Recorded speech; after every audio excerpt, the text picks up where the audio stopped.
और आज हम बेसिक केमिस्ट्री चैप्टर 3 में पढ़ेंगे क्वांटम संख्या निकालना। बहुत ही आसान तरीके से और बहुत ही कम शब्दों में हम निकालना सीख जाएंगे। देखिए, पहली क्वांटम संख्या होती है मुख्य क्वांटम संख्या, जिसको प्रिंसिपल क्वांटम नंबर इंग्लिश में बोलते हैं। इसको स्मॉल m से रिप्रेजेंट किया जाता है और ये किसको शो करता है? ये कोष को शो करता है। कोष यानी कि सेल को रिप्रेजेंट करता है। इसकी वैल्यूज n सारे नेचुरल नंबर होते हैं। n = 1 2 3 से लेकर इनफाइनाइट तक हो सकता है। दूसरी क्वांटम संख्या जो है द्विघांसी क्वांटम संख्या है, जिसको एजीमुथल क्वांटम नंबर बोलते हैं। इसको स्मॉल l से लिखते हैं और ये किसको रिप्रेजेंट करती है? ये रिप्रेजेंट करती है उपकोष को, यानी कि सब सेल्स को रिप्रेजेंट करती है, जिसकी वैल्यूज यहाँ पर मैंने लिख दी है। उपकोष ऊपर है, सब सेल और नीचे l के वैल्यूज। s सब सेल के लिए 0, p सब सेल के लिए 1, d सब सेल के लिए 2 और f सब सेल के लिए 3 होती है। इसी तरह तीसरी चुंबकीय क्वांटम संख्या जो होती है इसी तरह तीसरी क्वांटम संख्या होती है चुंबकीय क्वांटम संख्या, जिसको मैग्नेटिक क्वांटम नंबर बोलते हैं। इसको स्मॉल m से लिखते हैं और ये किसको रिप्रेजेंट करती है? ये ऑर्बिटल्स को रिप्रेजेंट करती है कि ऑर्बिटल्स कौन सा ऑर्बिटल है।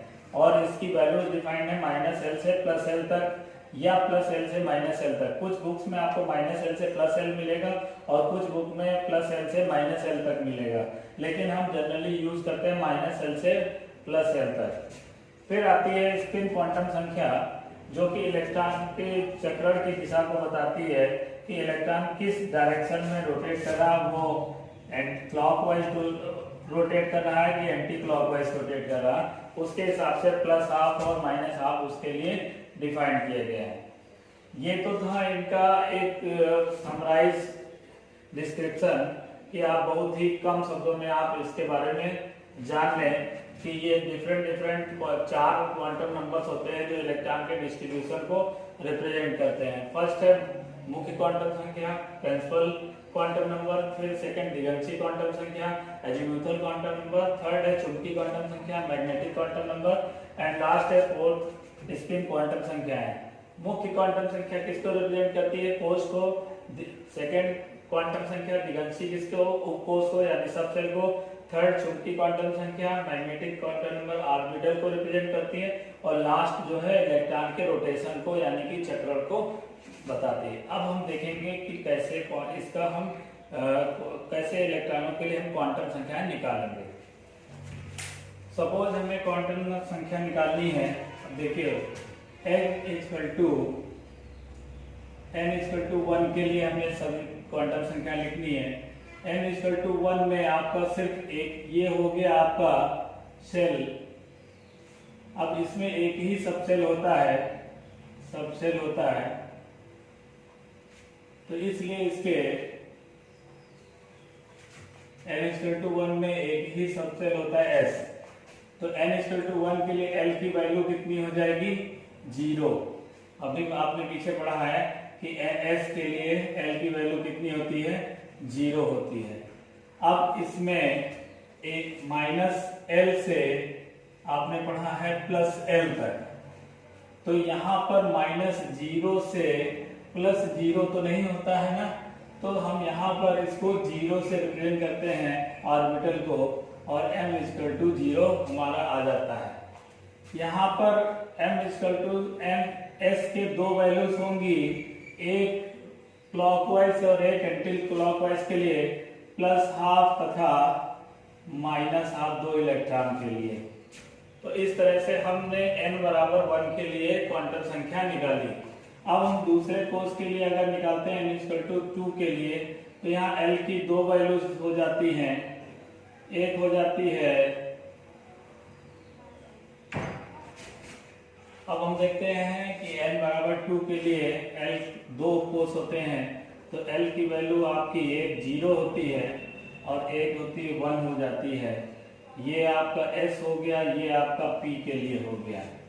अब s में आपको पता है कि एक ही ऑर्बिटल होता है, तो इसके अगेंस्ट m के वैल्यू केवल एक ही होगी 0 और s की वैल्यू 2 होंगी ±½ और 1 में आपका 3 होते हैं, वैल्यू 3 हो जाएंगी m की, values m is equal to -1, m is equal to 0 और m इजकल टू +1, और इन सारे m के अगेंस्ट s की वैल्यू ±½ होगी, क्योंकि सब में दो दो इलेक्ट्रॉन होंगे, तो s is equal to ±½ s is equal to ±½ तो इस तरह से आपने देखा n बराबर 2 के लिए हमने सारी क्वांटम संख्याएं निकाल ली।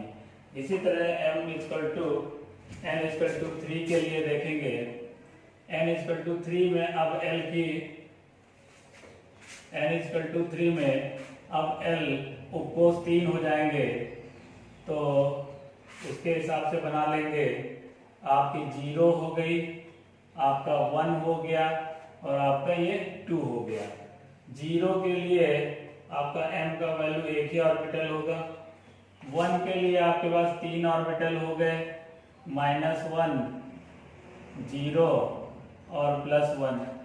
इसी तरह 2 के लिए आपके पास -2, -1, 0, +1 और +2। इस तरह से अब इन सभी के लिए s की वैल्यू लिखेंगे ±½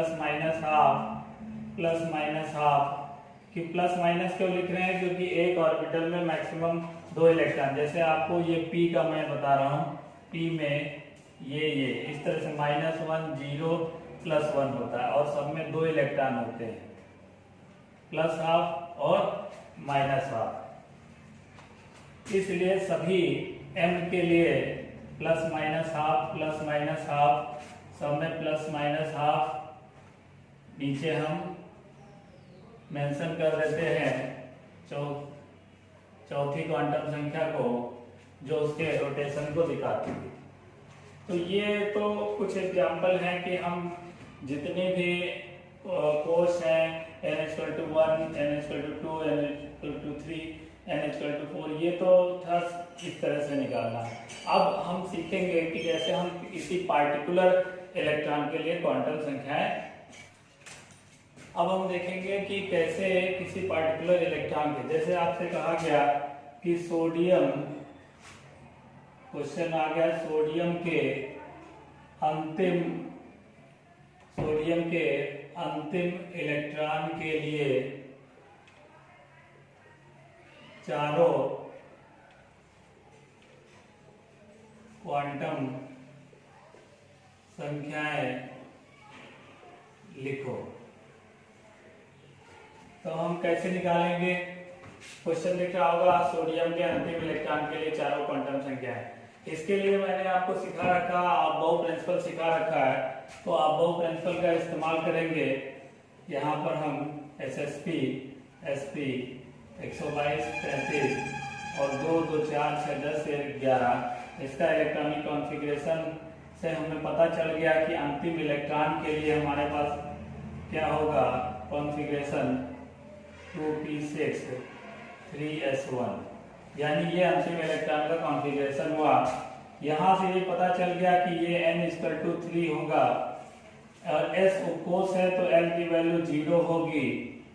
अब m की वैल्यू चूंकि एक ही ऑर्बिटल होता है s में, तो m की वैल्यू 0 हो गई और s की वैल्यू +½ होगी, क्योंकि एक ही इलेक्ट्रॉन है इसलिए s की वैल्यू +½ होगी। इस तरह से आप किसी भी एलिमेंट के लिए निकाल सकते हैं। दूसरा जो क्वेश्चन पूछा जाता है जनरली वो इस तरह से कि 3d1 के लिए, इसके लिए क्वांटम संख्या निकालिए।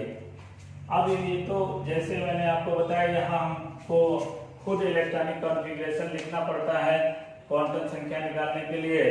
यहाँ आपको ऑलरेडी गिवन है तो ये तो और भी इजी हो गया।